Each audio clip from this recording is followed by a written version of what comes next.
Alright, so in the last video we had a little bit of a look at how I'll be looking at your research development, and once I've seen that I'm going to move into D2, which is the analysis and exploration of ideas. The meaning of the word analysis is essentially just to pull things apart, and so I'm asking you to really pull your sources apart, to really look deeply into them and to try and understand as much as you can about them. And so essentially what I'm looking for you to do is to have a look at how sources are useful, depending on a number of things: validity, reliability, their relevance to your topic, and bias as well.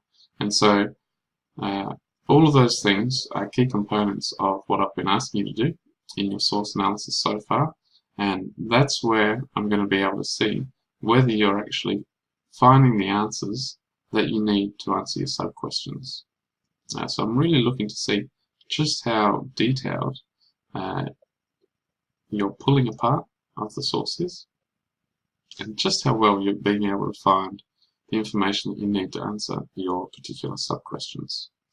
So the exploration of ideas, you're comparing and cross-referencing information. In the previous video I talked about how cross-referencing is all about having one source that says one thing and then comparing it with another and checking to see whether that information is consistent. If it's not consistent, then you need to go to a third and maybe a fourth, maybe a fifth source in order to try and work out, okay, what is actually true, what is actually valid, what is something, or what is the information I'm actually going to be able to use in my outcome. And so what you should be showing me are sources that are actually going to help explain the main ideas of your topic. That's why I'm asking you to talk about how useful the sources were, because if the source wasn't useful, why are you using it? If the source isn't helping you, isn't directing you to an answer to your sub-questions, why are you telling me about it? And so I'm looking for you to explore main ideas. Perhaps it's worth looking back at your Lotus diagrams, and you might have gone, okay, there are key elements, key ideas that I could explore, and they probably became part of your sub-questions. And so when I look through 8 pages of analysis, I should be able to see that you're knocking off each of your sub-questions, not necessarily all on the one source, but across the 8 pages I should be able to see all of your sub-questions being explored, being analysed with information from the source, helping answer that particular sub-question. I'm wanting you to be able to show your awareness of ethical considerations. I talked a lot in depth during the writing of your proposal about ethical considerations, particularly if you're going to go about doing interviews or surveys, trying to get those primary resources. And thirdly, I want you to be able to show awareness of your own bias. So sometimes people choose a question, let's say, for example, it's immunizations, and in their head they've picked that topic because they already know what they think their answer is going to be.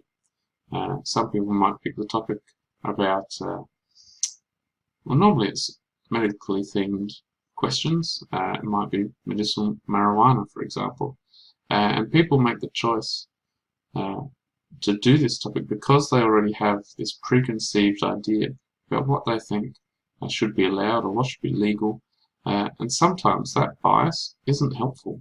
Sometimes we really need to just take a step back and to be able to go, okay, while I might think this about a particular topic, so if it's immunizations, while I might think that it's vital that every kid has immunizations, I can understand, or I can see, or I'm trying to understand how people who think no, they shouldn't be vaccinated, I can understand why they might be saying that. I can see the reasons why. Being able to explore your ideas, both sides of them, is really, really important, because when we get to writing your outcome, I'm going to want to see that you're able to explore one side of the argument and then almost create a counter-argument, be able to discuss other perspectives. The more that you can talk about different perspectives, the better off you're going to be right throughout your outcome. So That's D2, the analysis and exploration of ideas. Next we'll have a look at D3.